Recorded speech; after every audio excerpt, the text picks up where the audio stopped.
My name is Jeff Rolka. Thank you for checking out my video. This is questions from comments, where I have found some juicy morsels of questions and I have grabbed them so that I can talk about them here and hopefully go into a bit more detail and make the explanations that much more meaningful. I'm going to dive right in, but before I do, thank you very much if you have chosen to subscribe. If you haven't yet, I hope that you'll do so now. It's a little thing that can really help the channel.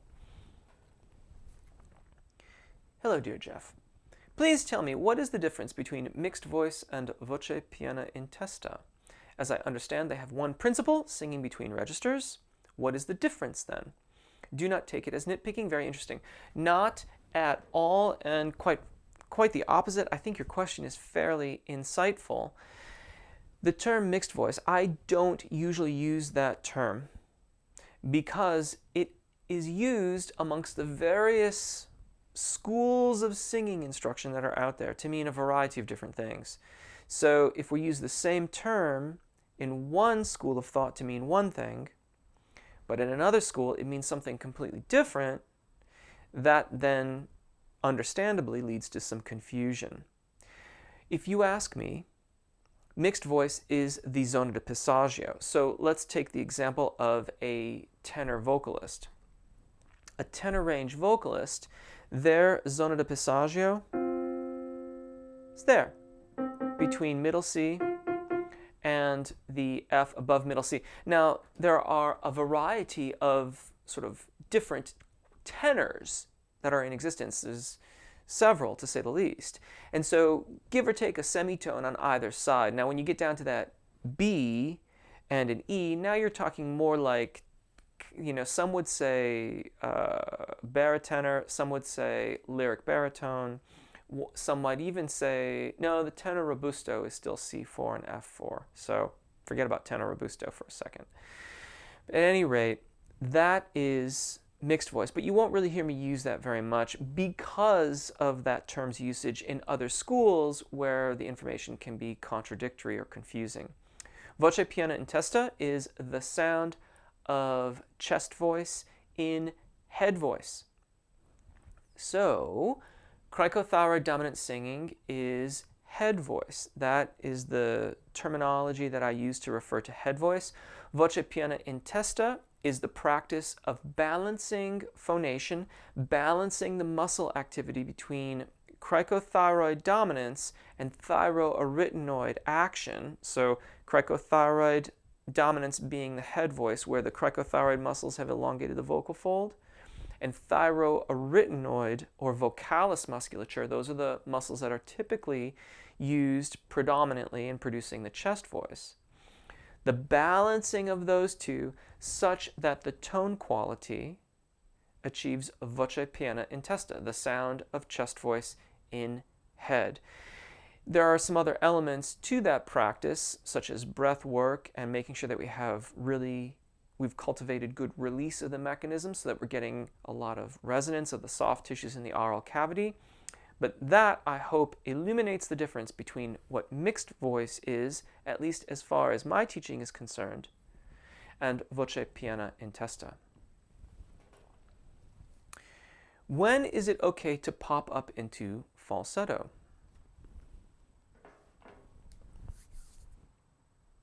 Really? When it comes to your artistic disposition, whenever you like. If that tone quality is serving your artistic needs, then you don't have to answer to anyone else.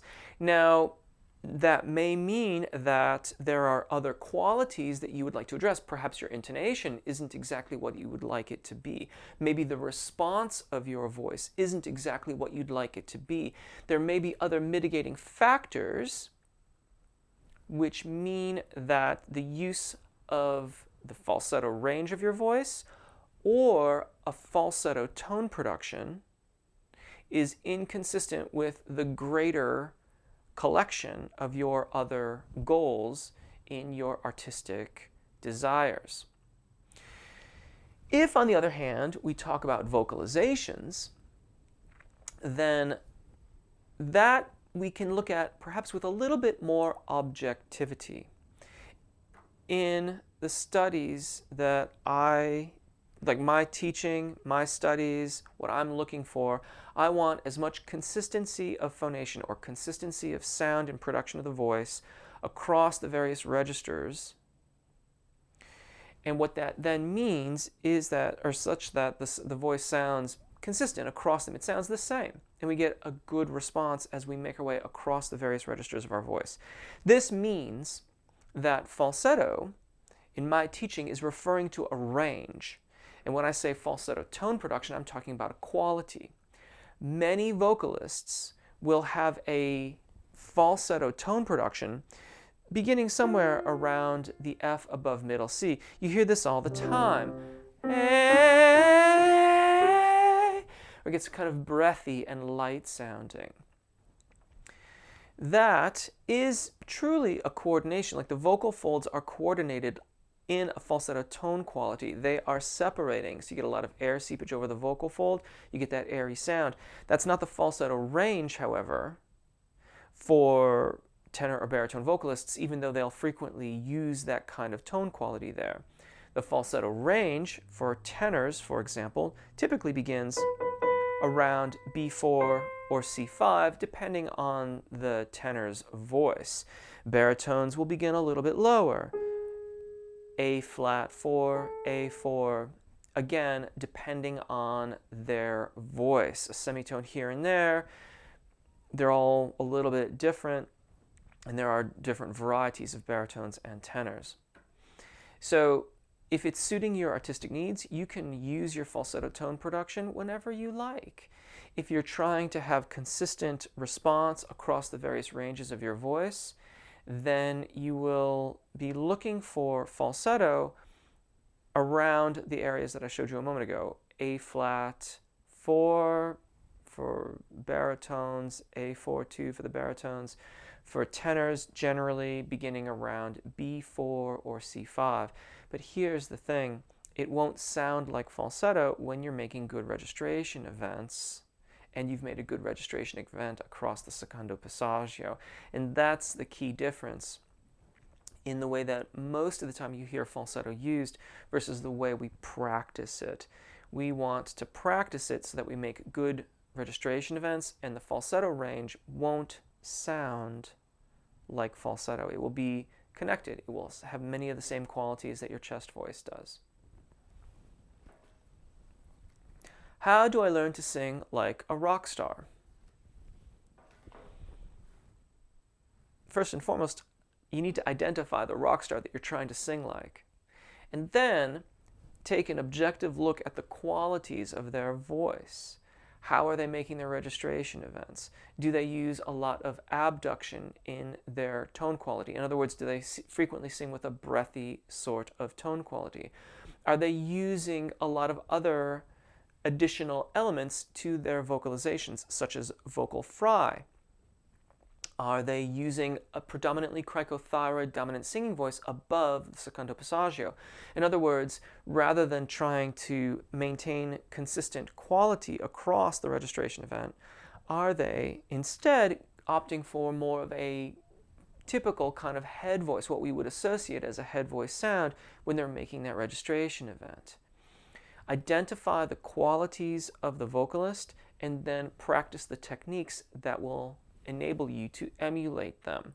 I would, however, make the stipulation that all of that is most effectively done when working from a balanced mode of phonation. In other words, work to balance out the response of your voice across the various registers first, and then begin to include the special effects or artistic disposition or dispensations, if that's the right use of that word, sort of artistic effects. Let's call it artistic effects, just to kind of, hopefully that's the right word. Artistic effects that they're using there. That would be my recommendation to you. Work towards balance first, work towards even response across the registers of your voice, and then include the elements that you are hearing in the rock star of your choice's vocals. Hey Jeff, I was wondering, how should I prepare my voice for a performance recording? I had a performance recording a couple weeks ago and it turned out great. Nicely done, congratulations. I got amazing feedback and everything. Thanks to you. It's very kind. You're the one doing the work, though. You're the one with the hopefully daily singing practice and making it happen. I appreciate the acknowledgement for the content here on the channel, but you're the one doing the work. The only preparation I did was not talking till the day prior. The problem is I can't seem to hit the high notes properly if I don't sing beforehand or warm up, but when I do, the lower part of my range doesn't sound as full as when I don't warm up. Very astute observation. There are a couple things I would suggest to you here. So first of all, I think it's great that you made the time to not talk in the day that before your recording session. That is amazing. Talking, especially on phones and even worse on mobile phones, which is basically a phone these days, has the effect of really tiring ourselves out and can really fatigue the voice. It can really wear you down. Well done. Like, really, really well done. What you are describing is a very common occurrence. When you begin your day, before the vocal folds and the musculature have become like warmed up and engorged with blood and things like that, you can usually sing another semitone or a whole step lower than you might. And consequently, anything that's in that vicinity may in fact sound much richer because those tissues are nice and loose and very released. They haven't become engorged with blood as you get into the day. And then you go ahead and warm up, and while now the upper register of your voice is ready to go, you've maybe lost a semitone or a whole step on the lower end of your voice, and the overall resonance isn't quite the same. One thing you can do is make sure that your warm-up includes as much of your overall tessitura as you can. So make sure that you're not just warming up in one area, but you're also working in the lower range. Work towards being light and bright. This will maximize the resonance and maximize the amount of release you have, and this will get you closer to that relaxed state that you have before you've warmed up. It is perhaps worth considering the range that you are pitching your songs in.